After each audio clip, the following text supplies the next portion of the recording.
નમસ્કાર, પ્રણામ, સ્વાગત છે મિત્રો તમારું દર્શ સ્ટોરીના નવા એક વિડીયોમાં। તો સોમવતી અમાસના દિવસે માત્ર એક ચપટી કાળા તલનો ઉપાય કરવાથી તમારું ભાગ્ય ચમકી જશે। સોમવતી અમાસ 30 ડિસેમ્બર 2024 અને સોમવાર દિવસે છે। આ દિવસે તમારે એક ચપટી કાળા તલનો ઉપાય જરૂરથી કરવો જોઈએ। શ્રાવણ મહિનાની અમાસ ખૂબ જ ખાસ છે। સોમવતી અમાસના દિવસે મોટી પૂજા અને અનુષ્ઠાન કરવાની છે અને તમારી મનોકામના પૂરી જે નથી થતી તે માત્ર એક ચપટી તલનો ઉપાય કરવાથી સંપૂર્ણ થઈ જાય છે। મિત્રો, ઘણા લોકો આ ઉપાય કરે છે અને તેમને આ ઉપાય કરવાથી ચોક્કસપણે તેને પરિણામ પણ મળે છે। આ મહત્વનો દિવસ વર્ષમાં માત્ર એક જ વાર આવે છે।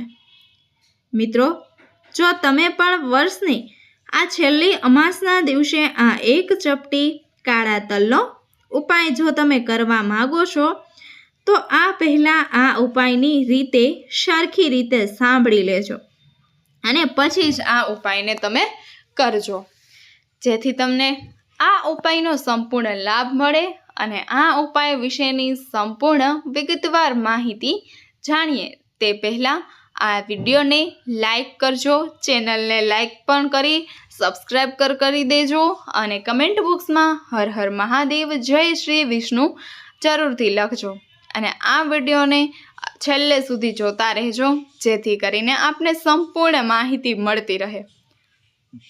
તો ચાલો હવે જાણીએ કે વર્ષની છેલ્લે સોમવારથી અમાસના દિવસે આ એક ચપટી કાળા તલનો ઉપાય કરવાથી અને કોને કરવાનો છે અને ક્યારે કરવાનો છે, એટલે કે ક્યાં સમયે કરવાનો છે। તો એક ચપટી કાળા તલનો ઉપાય કરવાનો શુભ સમય છે તે જાણીએ। એક કાળા તલનો આ ઉપાય વર્ષની છેલ્લી અમાસના દિવસે એટલે કે સોમવારે સવારે કરવાનો છે, પરંતુ જો કોઈ કારણસર તમારે આ ઉપાય નથી કરી શકતા તો તમારે કામ માટે બહાર કે જવું પડે છે અથવા તો કોઈ અન્ય કામમાં કારણે તમે આ ઉપાય કરી શકતા નથી, તો મિત્રો આ ઉપાયને તમે સાંજના સમયે પણ તમે કરી શકો છો। હવે મિત્રો, તમને મનમાં પ્રશ્ન થતો હશે કે આ ઉપાય સાંજના સમયે કેટલા વાગ્યે કરવાનો છે? તો પ્રદોષ કાળના સમયે એટલે કે આ ઉપાય કરવાનો છે પ્રદોષકાળનો સમય 6 વાગ્યાથી 7 વાગ્યાની વચ્ચે હોય છે। હવે જાણીએ કે આ એક ચપટી કાળા તલનો ઉપાય કોને કરવાનો છે। તો એક ચપટી કાળા તલનો આ ઉપાય તમારી મનોકામના પૂર્ણ કરવા અને તમારા જીવનમાં દુઃખ અને સમસ્યાઓને હંમેશા માટે દૂર કરવા માટે કરવામાં આવે છે। જે વ્યક્તિને પોતાની કોઈ પણ મનોકામના પૂર્ણ કરવી હોય તે આ ઉપાય અચૂકપણે કરી શકે છે। જો કોઈ પણ માતા કે બહેન પોતાના ઘરની સુખ અને શાંતિ માટે, ઘરમાં સુખ અને સમૃદ્ધિ વધારવા માટે આ ઉપાય કરવા માગે છે તો તેઓએ ખાસ કરીને આ એક ચપટી કાળા તલનો ઉપાય કરવો જ જોઈએ, કારણ કે માતાઓ અને બહેનો ઘરની લક્ષ્મી છે અને જ્યારે ઘરની લક્ષ્મી કોઈ ખાસ ઉપાય કરે છે તો તેનું પરિણામ ખૂબ જ સારું આવે છે અને ચોક્કસ પરિણામ પણ મળે છે। પરંતુ પોતાની કોઈ પણ મનોકામના પૂર્ણ કરવા માટે આ ઉપાય કોઈ પણ વ્યક્તિ કરી શકે છે, પછી ભલે તે વૃદ્ધ હોય કે નાનો બાળક હોય। જે વ્યક્તિએ આ એક ચપટી કાળા તલનો ઉપાય કરવો હોય તેને સોમવારના દિવસે અવશ્ય કરવો જોઈએ, કારણ કે આ ઉપાયનું પરિણામ ભવિષ્યમાં ચોક્કસ મળે જ છે। વર્ષની આ છેલ્લી અમાસનો દિવસ ખૂબ જ શુભ માનવામાં આવે છે, કારણ કે આ દિવસ એક એવો દિવસ છે જેમાં મહાદેવ અને શ્રી વિષ્ણુ શ્રી ભગવાનનો મહિમા છે, જેમાં મહાદેવ અને શ્રી વિષ્ણુ ભગવાનની એક સાથે પૂજા કરવામાં આવે છે અને અમાસનો દિવસ એકમાત્ર એવો દિવસ છે કે આ દિવસે આપણે આપણા પૂર્વજોને પ્રણામ કરી શકીએ છીએ અને તેમને સંબંધિત ઉપાયો કરી શકીએ છીએ અને તેમાં પણ આ દિવસ એ 6 વર્ષનો છેલ્લો દિવસ છે। તો ચાલો હવે જાણીએ કે આ એક ચપટી કાળા તલનો ઉપાય કેવી રીતે કરવાનો છે। આ ઉપાય કરવા માટે તમારે સૌથી પહેલાં એક ચપટી કાળા તલ લેવાના છે હવે આ કાળા તલનો સંબંધ શ્રી હરિ વિષ્ણુ સાથે જોડાયેલો છે અને કાળા તલનો સંબંધ આપણા પૂર્વજો સાથે પણ જોડાયેલો છે.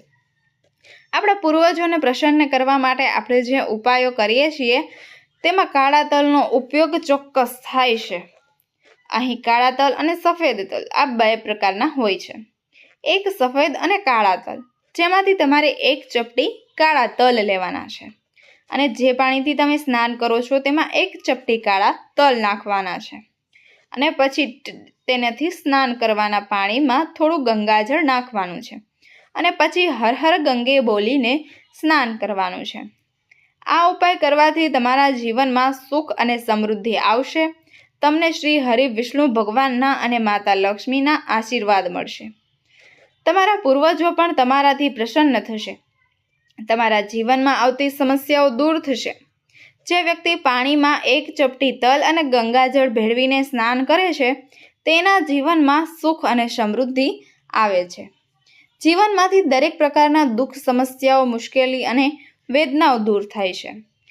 ખાસ કરીને આ વર્ષની છેલ્લી તારીખે અમાસના દિવસે એક ચપટી તલ અને ગંગાજળ ઉમેરીને ચોક્કસપણે સ્નાન કરવું જ જોઈએ.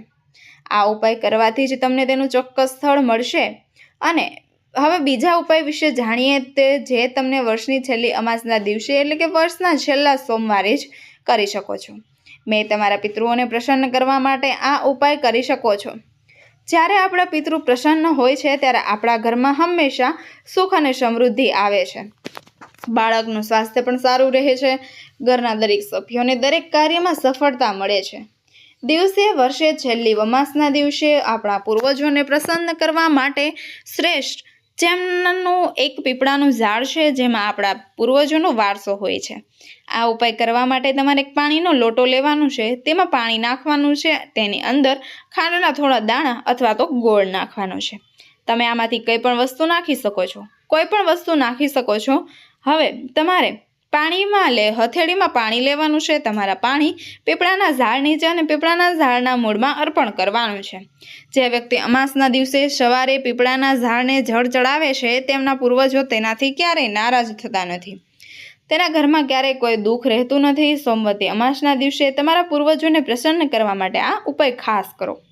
પિતૃદોષથી છુટકારો મેળવવા માટે અને પૂર્વજોને પ્રસન્ન કરવા માટે તમારે અમાસના દિવસે દૂધ, ગંગાજળ, કાળા તલ, સાકર અને ચોખાનું મિશ્રણ કરીને પીપળાના ઝાડને પાણીથી સિંચન કરવાનું છે અને તે સાથે જ ફૂલ અને પવિત્ર દોરો ચડાવીને ઓમ નમો ભગવતે વાસુદેવાય નમઃ મંત્રનો 7 વાર પરિક્રમા કરશો. પિતૃદેવાય નમઃ મંત્રનો જાપ કરશો અને તમારા ગુનાહો અને ભૂલોની ક્ષમા માગશો તો દોસ્તી અદ્ભુતી તમામ સમસ્યા દૂર થશે. એક અમાસના દિવસે પાણીમાં મીઠું નાખીને ઘરમાં કચરા પોતા કરો. આનાથી નકારાત્મક ઉર્જા દૂર થશે.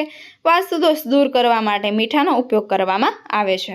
જો તમે કાચના બાઉલમાં સિંધવ મીઠાના ટુકડાને રાખીને શૌચાલયમાં રાખો છો તો ઘરમાંથી નકારાત્મક ઉર્જા દૂર થવા લાગે છે. પરંતુ ધ્યાન રાખો કે 10-15 દિવસ પછી મીઠું બદલવું આવશ્યક છે.